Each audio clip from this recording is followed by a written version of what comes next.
program to both of you. Thank you Thank for you. having us. Rosangela, let's start with you. What's been the situation at Princeton? So I guess that's a really large question, but we first began our encampment in a different area from where we are right now. Two students were arrested within the first 5 minutes of setup.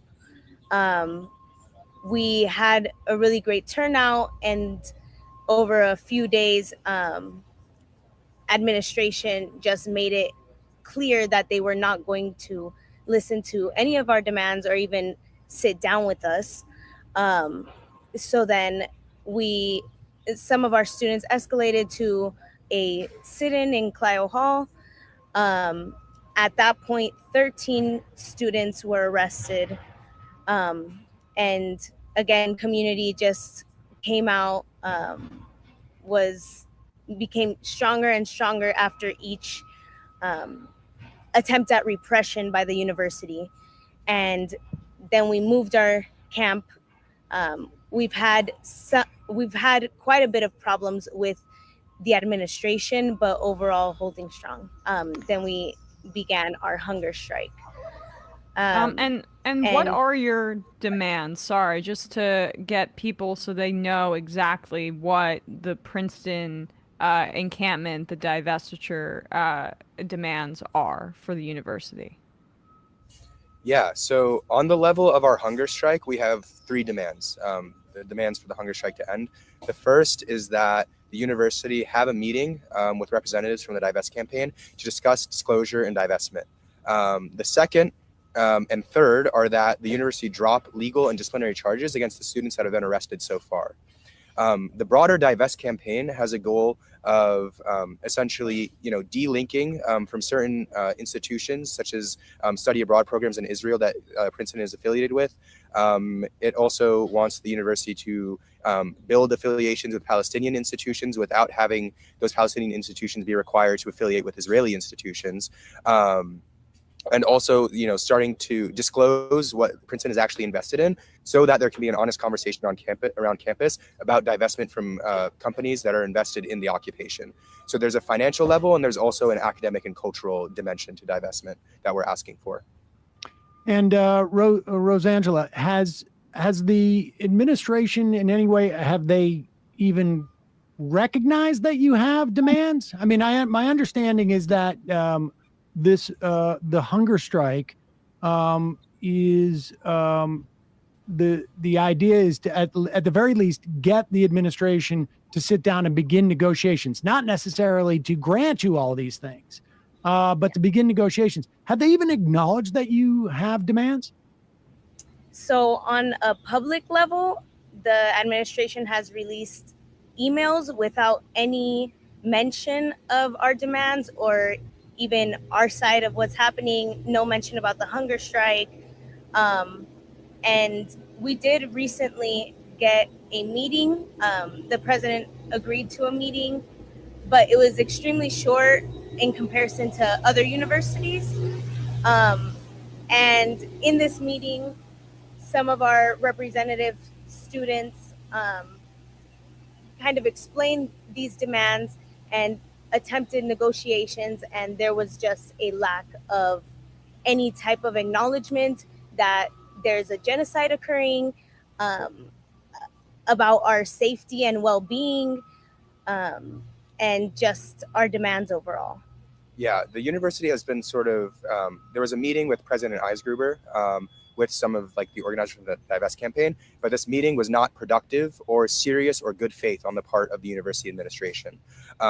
Essentially, students went in wanting to sort of, discuss seriously our sort of divestment campaign, and President Eisgruber merely responded saying that there are certain processes and certain channels, and there needs to be consensus around campus.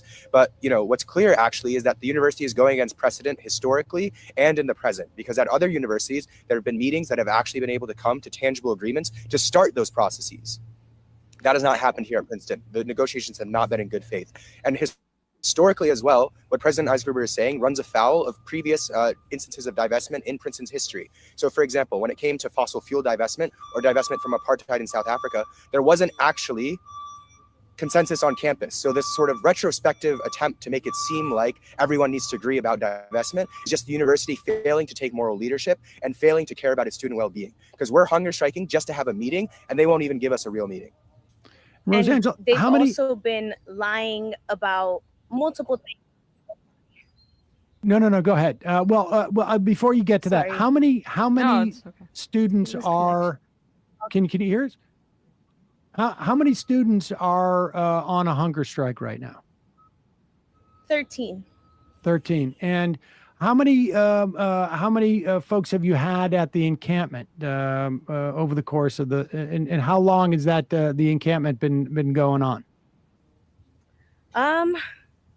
Well, people flow in and they're not all there at the same time. Right. Sometimes due to a lot of things, but we've had really great turnouts. Maybe somewhere around 200 at our largest. Yesterday, we also have a rally. We had a rally outside of Nassau Hall, which attracted over like 350 people. Wow. And importantly, also like even people who aren't at the university has tried to make a threatening environment and made students feel as if they can't be at the encampment.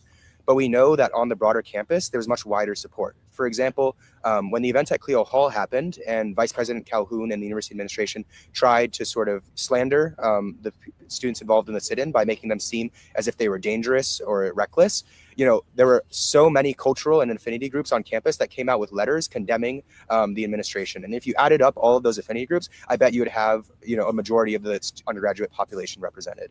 So, and also faculty are increasingly coming and sort of voicing their concerns about what's happening. There was a faculty letter recently calling for VP Calhoun's resignation that got over 150 signatures. And also more and more faculty are joining us in solidarity fasts as part of the hunger strike. So, the hunger strike, the number of hunger strikers has varied because we're trying to make sure we're prioritizing people's health because, the university isn't keeping us safe, so we keep us safe. And, if people need to tap out, they're welcome to do that. At our peak, I think we had 18, 19 hunger strikers, and we've diminished from there. But, the thing that's been increasing continuously is the number of solidarity fasts we have, which are people who are agreeing to do 24-hour fasts alongside the hunger strikers.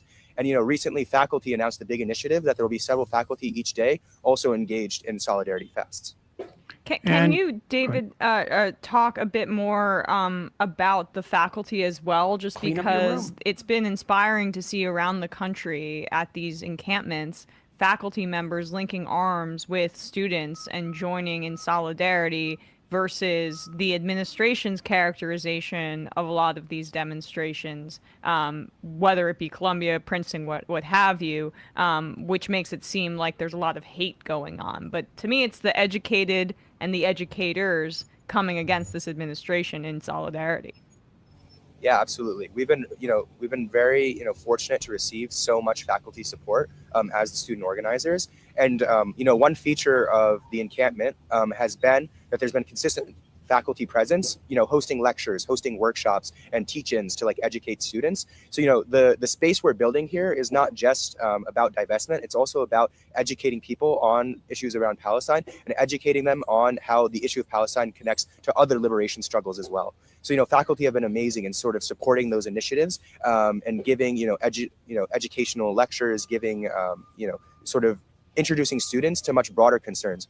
So, the beautiful thing about the encampment and the Popular University of Gaza is that we're not just building a sort of short-term push, we're building a long-term movement. And faculty are a big part of that. And Rosangela, how was, have you gotten a media attention within and without? What's fascinating about that, and this interview, by the way, really good work by the Majority Report for platforming the students, is hearing yeah, what did you think was going to happen? Sending all of your children, your sons, your daughters, your non-binary kids to these institutions where they're going to learn actual history and they're going to learn the way the world actually formed and how they came into it and all that kind of stuff. They might want to oppose apartheid or oppression or stuff like that. The university, are you hearing from alumni? I'm just curious as to how far your message is carrying. Yeah, we have a really crucial communications team who has been like so amazing in reaching out and um, yeah, kind of creating these connections with media outlets, YouTube channels, larger reporting, um, and then we've also had alumni reach out. Alumni have actually been to the camp and have stood in solidarity. We have alumni who are also doing the solidarity fast with us. So that's been a very important part of garnering support. Um, the on campus, um, the on campus newspapers have also been reporting on us daily. Yeah. So, David, what is the plan going forward? I mean, is there, do you guys have a timeline, or is it, are you determined? I imagine the school year is ending soon. What happens next, and what do you anticipate the administration doing next?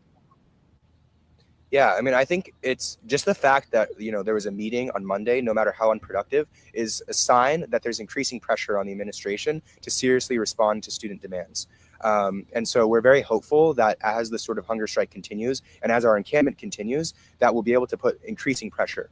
And, it is, of course, true that a lot of undergraduates will be leaving soon. But, the amazing thing about this encampment is it's not just students. It's been so many people who are committed to this movement and want to keep it going long term. So we have community members who are involved, people who live in the local area. We have faculty are involved. We have alumni who are involved. So, rest assured, like, even if undergraduates take a step back, there's going to be people who step up and keep this going to make sure that Princeton knows that, not just the undergraduates, but the entire world will not stand for their complicity in genocide.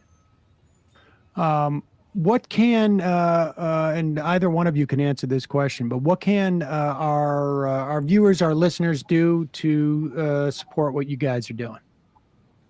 Yeah, I think the number one thing is making sure to amplify what's happening here at Princeton. The university has consistently been trying to lie and characterize protesters and people involved in the encampment as unsafe. And we just need to make sure that people are pushing the narrative and making clear the truth that is not the case. That is actually them who is calling the police on students. It's them who's forcing students to starve themselves. The university is not going to respond, frankly, to morality. They're not going to respond to humanitarian concerns. What they are going to respond to is their bottom line and, impacts to their image. So we just need people consistently in the media, in their personal conversations on social media, shaming the university, shaming President Eisenhuwer, shaming VP Calhoun, shaming the Office of Public Safety, and making clear how people are not going to stand for what they're doing. And, also if people are interested, they're welcome to sort of contact all of these people. President Eisenhuwer's email is publicly available. His office's phone number is publicly available. So making those sort of calls, making those emails to show how strong a body of support there is for divestment and for the student movement is vital. Rosangela, are there any social media handles or that your the Princeton University Gaza Solidarity Encampment is using at this point, where people can amplify, where you guys are sending out videos or whatever it is?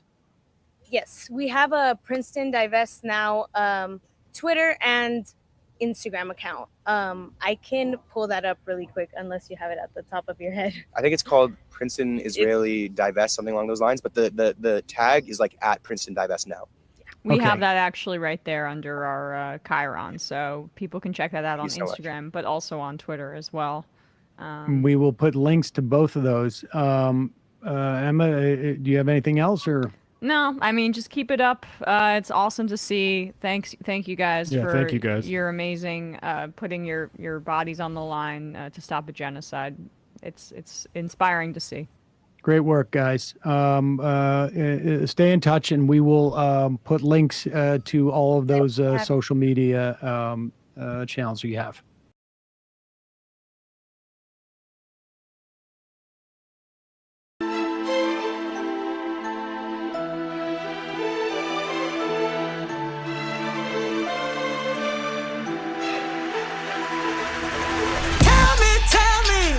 You don't realize that college campus is erupted. Think you're the real deal, honey, and someone will always look out for you. But wake up, baby, you're so totally deluded.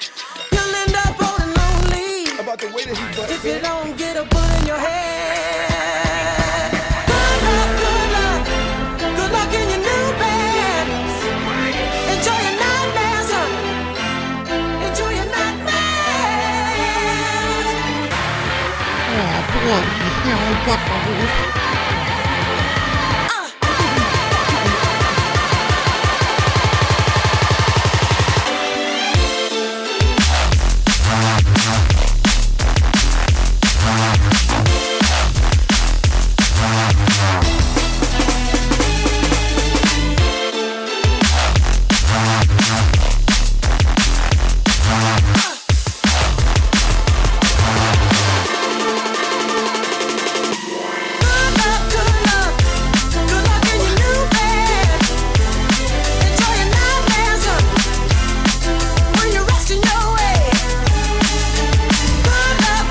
Algae Johnson, welcome everybody. Hey, the backgrounds are working.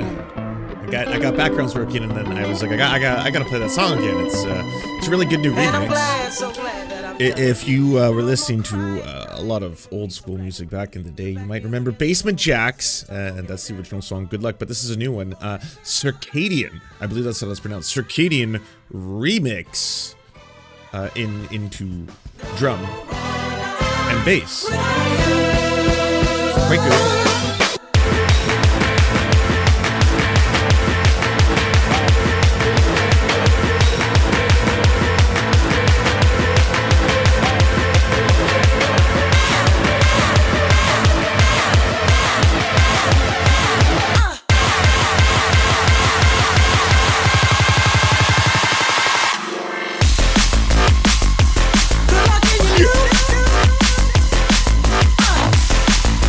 Danny.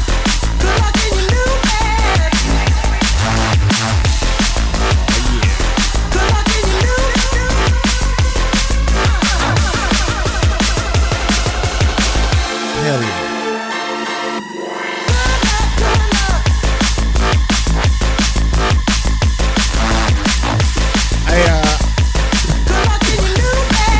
I would love someone tuning in right now and be like, what the fuck is this? No, seriously, what the fuck is this show? What? I have no idea what this show is. What is it? Is this like the dancing show?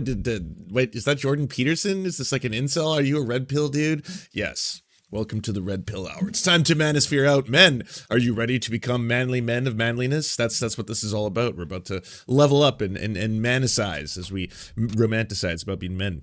Hey, before the stream even started, massive shout out to Mika Gelfand. Thank you so much for the incredibly generous $20 dono with the heart emojis. I sincerely appreciate it. Thank you so much for funding the show. It's very kind of you.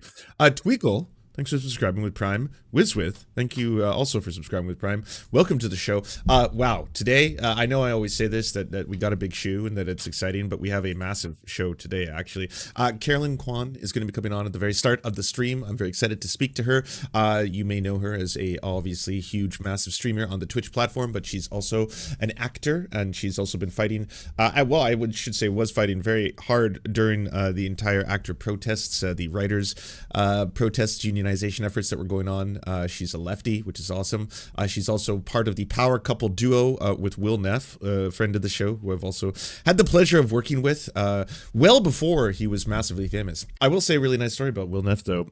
Back when I was first a Bebe streamer and just starting out in the world of the internets, whenever someone was mean to me online, he was one of the people who would DM me and be like, "Are you okay, Lance?" And I was like, "That's cute. You're one of those people. You're one of the cool people. You know, you had them in your school. There was the bully cool person who was just kind of like scary, but then there's kind of like the nice cool person who's like also very popular, but also like really nice, but also like friendly to everybody. Those kind of cool people where you're just like, oh damn, that's neat. Those people exist. I'm glad. That makes me happy.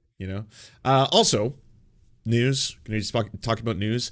In your city or town yesterday, you probably had the same thing that happened in Vancouver yesterday, where all of a sudden your city halls were illuminated in the colors of a country currently doing a genocide, which was really fucked up to see, but really amazing to see was all the protest movements that happened. In my city in Vancouver, and I'm going to talk about this very shortly, they planted 40,000 Palestinian flags, little small flags to represent all of the people who've been murdered under this entire occupation and atrocity, as well as held up giant signs that were illuminated by the lights that said "Stop Gaza Genocide." So that's really, really cool to see. Solidarity with all the protesters who did that and organized that. Pretty incredible. I'm trying to see if I can get the Tiltify link back up. Tiltify pop-ups, the name. No, clean up your room. Rumham. Oh man, we were just talking about Rumham. Thanks for subscribing. That's the Rumham icon right here. Rumham. So yeah, it's gonna be a wild show. I'm gonna start with some of the news, and then we'll move on from there. Sorry, I'm just trying to find. Oh yeah, it was a window capture at existing, and then creators for Palestine window. Oh, nice. But bam, there it be. All right, let's close this. I'll have to do this all over again in the other room, but I just want to get this up there once and for all. Put that right there for now. So pretty amazing that the Creators for Palestine has already fundraised $552,000. A whole bunch of different creators, massive ones. Smosh, you all know Smosh. Smosh game. I don't really know Smosh. I'm not much of a. I'm too old for that shit, you know.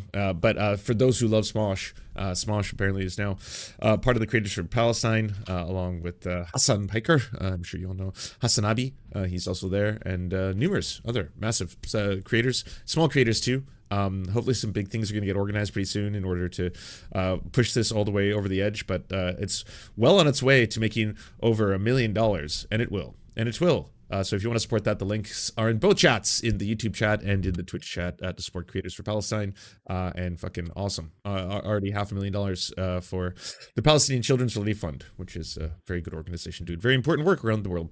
Interview, it will be at half an hour, so news now. News! Dateline 2024. The world is ravaged by a plague. No, we're not talking about the Rona. We're talking about the capitalistic death cult that values profits over the long-term health of humanity.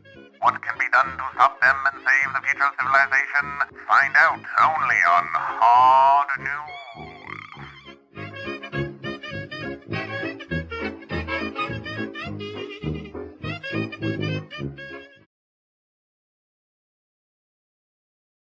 Almost muted myself, but I didn't. Haha. Yes, I'm improving.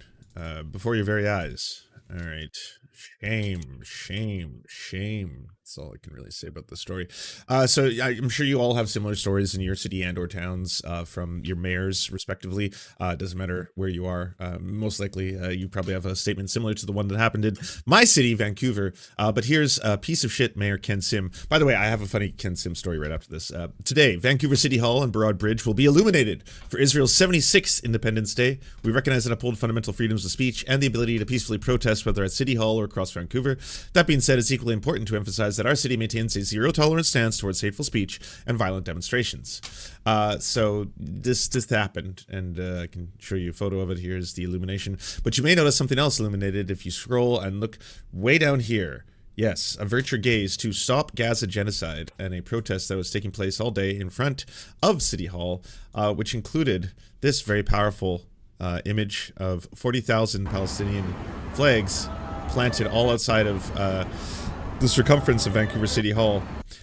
So this is our City Hall building in Vancouver. Yes, it is a penis tower. It's been called the penis tower before because this is the shaft in the center, and then this is one of the two balls on each side. There's another ball on the other side. It is unusually phallic in its design, shape, and erection. But either way, it's pretty cool that this took place in defiance of Ken Sim. Oh, and back to the Ken Sim silly story. We had FIFA. If you're a big football fan, you're probably a huge fan of FIFA. I am not because I don't like sports, just because it's not my scene. But hey, here's to you. I think it's a terrible organization, but the sport itself is amazing. It's pretty cool that there's kind of like a very universal sport that is played globally. That part I love. I just hate FIFA, the organization. Either way, we're hosting FIFA alongside Toronto, and Mayor Ken Sim was just recently asked, what about the costs? Because apparently they're double the original projected costs. We're talking somewhere around $300 to $400 million. And he said, number crunching is not my business and not my job. And then everyone was like, you're the mayor. You're supposed to appoint a team to be able to look into how much money this is going to cost you. Because if it's going to cost you hundreds of millions of dollars, that's you probably should know that. Probably a thing you should know. Mayor Ken Sim. Yeah. And then back to the student protests for 2 seconds. Denied an injunction to take down a pro-Palestinian protest encampment on the university's downtown campus. CBC's Sarah Levitt is on this story for us and joins us now live from Montreal. Sarah, what does this